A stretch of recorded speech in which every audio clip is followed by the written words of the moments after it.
গণহত্যা মামলায় ৯ মন্ত্রী সহ ১৩ জনকে কারাগারে পাঠানোর নির্দেশ। শেখ হাসিনা সহ সবার তদন্ত শেষ করতে হবে ৩০ দিনের মধ্যে। সরকারের মেয়াদ হতে পারে ৪ বছর, আল জাজিরাকে ডক্টর ইউনূস। সবকিছু নির্ভর করছে জনগণ ও রাজনৈতিক দলগুলোর ওপর। বকেয়া বেতনের দাবিতে আজও ঢাকা টাঙ্গাইল মহাসড়ক অবরোধ, দীর্ঘ যানজটে ভোগান্তি, কয়েকটি কারখানা বন্ধ ঘোষণা। এবং বায়ু দূষণের কবলে ভারতের নয়াদিল্লি, প্রাথমিকের পর এবার বন্ধ ঘোষণা করা হলো হাইস্কুলও, ঘরে থেকে কাজ করার নির্দেশনা।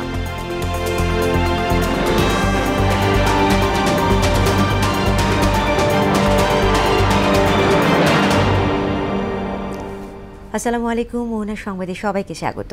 শুনছিলেন শিরোনাম, সঙ্গে আছি তাসমিয়া জেরিন। এবারে বিস্তারিত। জুলাই অগস্টের গণহত্যার মামলায় আনুষ্ঠানিকভাবে গ্রেফতার দেখানো হয়েছে সাবেক মন্ত্রী সহ ১৩ আসামিকে। আসামিরা হলেন ক্ষমতাচ্যুত আওয়ামী লীগ সরকারের সাবেক ৯ মন্ত্রী, ২ উপদেষ্টা, অবসরপ্রাপ্ত ১ বিচারপতি ও সাবেক ১ সচিব। সকালে আসামিদের আন্তর্জাতিক অপরাধ ট্রাইব্যুনালে হাজির করা হলে তাদের গ্রেফতার দেখিয়ে কারাগারে পাঠানোর নির্দেশ দেন ট্রাইব্যুনাল। বেলা ১১টার দিকে ১৩ আসামির বিরুদ্ধে অভিযোগের বিষয়ে শুনানি হয়। এই প্রথম মানবতা বিরোধী অপরাধের অভিযোগে ১৩ আসামিকে ট্রাইব্যুনালে তোলা হলো। এদিকে গণহত্যা অভিযোগে সাবেক প্রধানমন্ত্রী শেখ হাসিনা অভিযুক্ত সহ সবার বিরুদ্ধে তদন্ত আগামী ৩০ দিনের মধ্যে শেষ করার নির্দেশ দিয়েছেন ট্রাইব্যুনাল।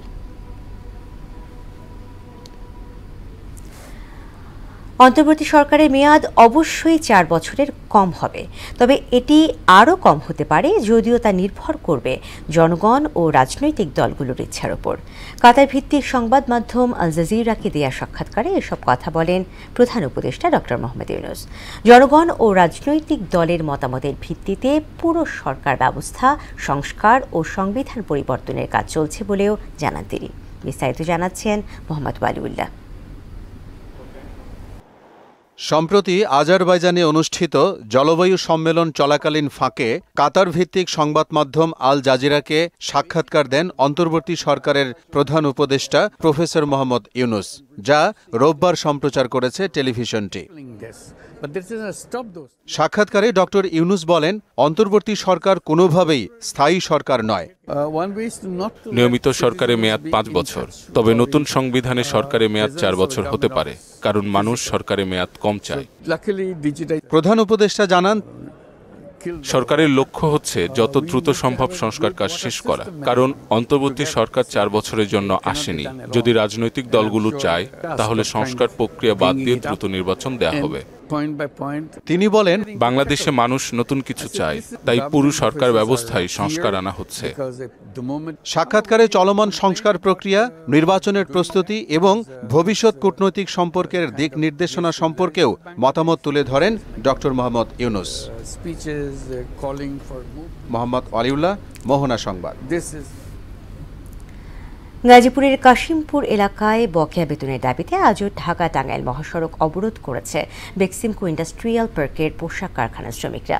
বেতন না পাওয়া পর্যন্ত আন্দোলন অব্যাহত থাকবে বলে জানিয়েছেন শ্রমিকরা। এদিকে নতুন করে কয়েকটি কারখানায় আজ বন্ধ ঘোষণা করা হয়েছে। অবরোধে মহাসড়কের ২ পাশে দীর্ঘ যানজটের সৃষ্টি হয়েছে। এতে চরম দুর্ভোগের শিকার হচ্ছেন চলাচলকারীরা। এদিকে শ্রমিকদের বুঝিয়ে সড়ক থেকে সরানোর চেষ্টা করছে আইন শৃঙ্খলা রক্ষাকারী বাহিনী। দর্শক, গাজীপুরের কাশিমপুর এলাকায় আছেন সহকর্মী মেহেদী হাসান, সরাসরি যাচ্ছি তার কাছে। মেহেদী, পোশাক শ্রমিকরা কি বলছেন, সবশেষ কি পরিস্থিতি সেখানকার আমাদেরকে জানাবেন।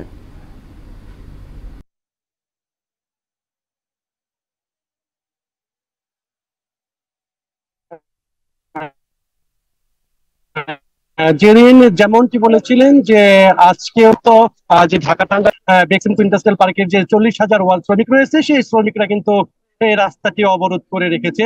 আমি যদি একটু জানিয়ে রাখি যে আজকে ৫ম দিনের মতো কিন্তু তারা এই রাস্তাটি অবরোধ করে রেখেছে তাদের বিভিন্ন বেতনের এবং বিভিন্ন দাবি দাওয়া নিয়ে। আমি যদি একটু ঢাকা টাঙ্গাইল মহাসড়ক একটু দেখানোর চেষ্টা করি যে ঢাকা টাঙ্গাইল মহাসড়কের যে দীর্ঘ যানজটের সৃষ্টি হয়েছে, আমরা দেখেছি সেই চন্দ্রা থেকে সেই যে নবীনগরের যে রাস্তাটি রয়েছে, সেই রাস্তাটি কিন্তু একটি সাইড তারা পুরোপুরি অবরোধ করে রেখেছে, যার কারণে কিন্তু দীর্ঘ যানজটের সৃষ্টি হয়েছে। আমরা বিভিন্ন ওয়ার্কারের সাথে কথা বলেছি, তারা যেমনটি বলেছিলেন যে তাদের যে বেতন দেওয়ার কথা ছিল, সেই বেতন দেওয়ার কথা 12 তারিখ অতিবাহিত হওয়ার পরেও কিন্তু তারা বেক্সিমকো ইন্ডাস্ট্রিয়াল কর্তৃপক্ষ বেতন না দেওয়ার কারণেই কিন্তু তারা আজকে আবার এই রাস্তাটি অবরোধ করেছে। এবং বিভিন্ন আশেপাশে যে কলকারখানাগুলো রয়েছে, সেই কলকারখানাগুলো কিন্তু তারা ছুটি ঘোষণা করেছে। আর ছুটি ঘোষণার পরে কিন্তু শ্রমিকেরা এই রাস্তাটি তারা আবার অবরোধ করে বিভিন্ন দাবি দেওয়া নিয়ে। আমি যদি আইন শৃঙ্খলা রক্ষাকারী বাহিনীদের কথা বলি, তারা কিন্তু চেষ্টা চালিয়ে যাচ্ছে যে শ্রমিকদেরকে এই রাস্তা থেকে সরিয়ে নেওয়ার জন্য, কিন্তু কোনোভাবেই কিন্তু শ্রমিকরা এই রাস্তাটা ছাড়তেছে না। তারা তাদের দাবি মেনে নেওয়ার আগ পর্যন্ত কিন্তু তারা রাস্তা অবস্থান করবে, এমনটি বলেছিলেন আমাদেরকে শ্রমিকেরা। তো ঢাকা টাঙ্গাইল মহাসড়কের এই ছিল আমার কাছে সর্বশেষ তথ্য। ধন্যবাদ আপনাকে। নারায়ণগঞ্জের সোনারগাঁওয়ে ঝাউচর এলাকায় মেঘনা গ্রুপের টিস্যু পেপার গুদামের আগুন নিয়ন্ত্রণে এসেছে।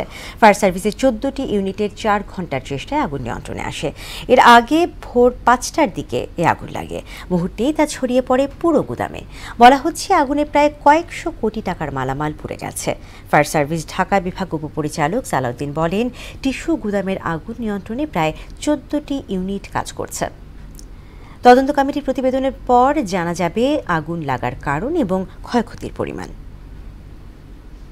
আমরা নিয়ন্ত্রণে নিয়ে এসেছি। এই পর্যন্ত আমরা কোনো হতাহতের খবর পাইনি, এবং আগুন লাগার কারণ কি বা ক্ষতির পরিমাণ কত হবে সেটা আমরা পরবর্তীতে আমাদের একটা তদন্ত কমিটি হবে, সেই কমিটি অ্যাকচুয়ালি নির্ধারণ করতে পারবে। চুয়াডাঙ্গায় তাপমাত্রা নামল 14 ডিগ্রিতে। ঘন কুয়াশা ও হিমেল বাতাসে বেশ শীত অনুভূত হচ্ছে। সকাল 6টায় চুয়াডাঙ্গায় 14.5 ডিগ্রি সেলসিয়াস তাপমাত্রা রেকর্ড করা হয়েছে। এ সময় বাতাসের আর্দ্রতা ছিল 97%। এটি তাপমাত্রা চলতি মৌসুমে জেলার সর্বনিম্ন তাপমাত্রা। রোববার জেলার সর্বনিম্ন তাপমাত্রা ছিল 15.8 ডিগ্রি সেলসিয়াস, যা একদিনের ব্যবধানে 1.3 ডিগ্রি সেলসিয়াস তাপমাত্রা কমল।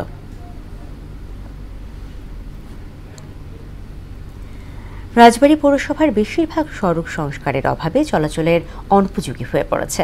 খানাখন্দের কারণে প্রায় ঘটছে দুর্ঘটনা। সামান্য বৃষ্টিতেই তৈরি হচ্ছে জলাবদ্ধতা, যে কারণে চলাচলে দুর্ভোগ পোহাতে হচ্ছে পৌরসভার 2 লাখ বাসিন্দাকে। তবে যত দ্রুত সম্ভব সংস্কারের আশ্বাস দিয়েছেন পৌর কর্তৃপক্ষ। ইউসুফ মিয়ার প্রতিবেদন, জানাচ্ছেন আফরিন পপি। রাজবাড়ী পৌরসভার 9টি ওয়ার্ডের বেশিরভাগ সড়কের বিটুমিন আর খোয়া উঠে সড়কে তৈরি হয়েছে বড় বড় গর্ত। সড়কগুলো চলাচলের অনুপযোগী হলেও মেরামতে নেই কোনো উদ্যোগ, যে কারণে মাঝে মাঝেই ঘটছে দুর্ঘটনা, বাড়ছে ভোগান্তি। পৌর কর্তৃপক্ষের গাফলতি আর অপরিকল্পিত মেরামতের কারণেই সড়ক ও ড্রেনেজ ব্যবস্থার এই দশা, বলছেন ভুক্তভোগীরা। দ্রুত সময়ের মধ্যে সড়কগুলো মেরামত করে চলাচলের উপযোগী করার দাবি তাদের। 4-5 বছরের ভিতরে আমাদের রাস্তাঘাট কোনো কিছু মেরামত করতেছে না। আমাদের রাস্তায় অ্যাক্সিডেন্ট হয়। রেলগেটে যে মেন রাস্তাটা, ওটাও ভেঙে গেছে। ভাঙাচুরের রোডে গাড়ি চালাতে হয়। এখান দিয়ে আসা যাওয়া করতে আমাদের অনেক সমস্যা হয়। আমরা অনেক সমস্যার মধ্যে পড়ি। তো এই রাস্তাটা মেরামত হলে আমাদের অনেক সুবিধা হয়। পৌরসভার 68 কিলোমিটার সড়কই চলাচলের অনুপযোগী হয়ে পড়েছে। সব জেনে স্থানীয় প্রকৌশলী বললেন, সড়কগুলোর সংস্কার দ্রুতই শুরু করা হবে। আশা করছি অতি সত্বরই আমরা এই প্রকল্পের অন্তর্ভুক্ত দরপত্র আহ্বানের প্রক্রিয়ার মাধ্যমে রাস্তাঘাট মেরামত সম্পন্ন করতে পারব। সড়কগুলো মেরামতে দ্রুত পদক্ষেপ নেবেন কর্তৃপক্ষ, এমন দাবি ভুক্তভোগীদের। আফরিন পপি, মোহনা সংবাদ। যুক্তরাষ্ট্রের দেয়া অস্ত্র দিয়ে রাশিয়ার ভূখণ্ডের গভীরে হামলা চালানোর অনুমতি দিয়েছেন প্রেসিডেন্ট জো বাইডেন প্রশাসন। যুক্তরাষ্ট্রের মিসাইল ব্যবহার করে ইউক্রেন যদি রাশিয়ায় হামলা চালায়, তাহলে তৃতীয় বিশ্বযুদ্ধ শুরু হবে বলে সতর্কতা দিয়েছেন রুশ আইন প্রণেতা আন্দ্রেই ক্লেসাস। বিস্তারিত জানাচ্ছেন কাজী শাহরিন। আগামী 20 জানুয়ারি শপথ নেবেন নবনির্বাচিত প্রেসিডেন্ট ডোনাল্ড ট্রাম্প। ইউক্রেনে যুদ্ধ বন্ধের ঘোষণা দেওয়ার পরও যুক্তরাষ্ট্রের দেয়া অস্ত্র দিয়ে রাশিয়ার গভীরে হামলা চালানোর অনুমতি দেয় বাইডেন প্রশাসন।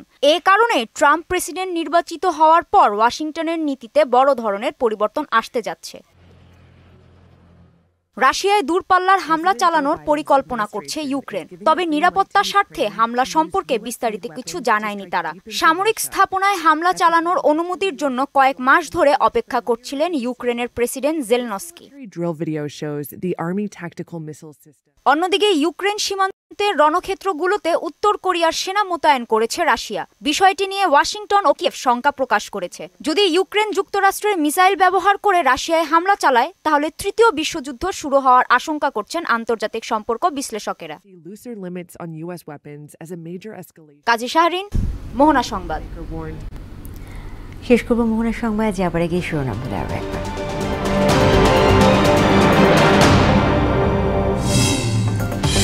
গণহত্যা মামলায় 9 মন্ত্রী সহ 13 জনকে কারাগারে পাঠানোর নির্দেশ। শেখ হাসিনা সহ সবার তদন্ত শেষ করতে হবে 30 দিনের মধ্যে। সরকারের মেয়াদ হতে পারে 4 বছর, আল জাজিরাকে ডক্টর ইউনূস। সবকিছু নির্ভর করছে জনগণ এবং রাজনৈতিক দলগুলোর ওপর।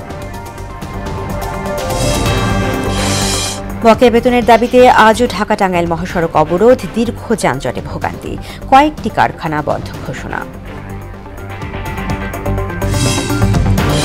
এবং বায়ু দূষণের কবলে ভারতের নয়াদিল্লি, প্রাথমিকের পর এবার বন্ধ ঘোষণা করা হলো হাই স্কুলও, ঘরে থেকে কাজ করার নির্দেশনা।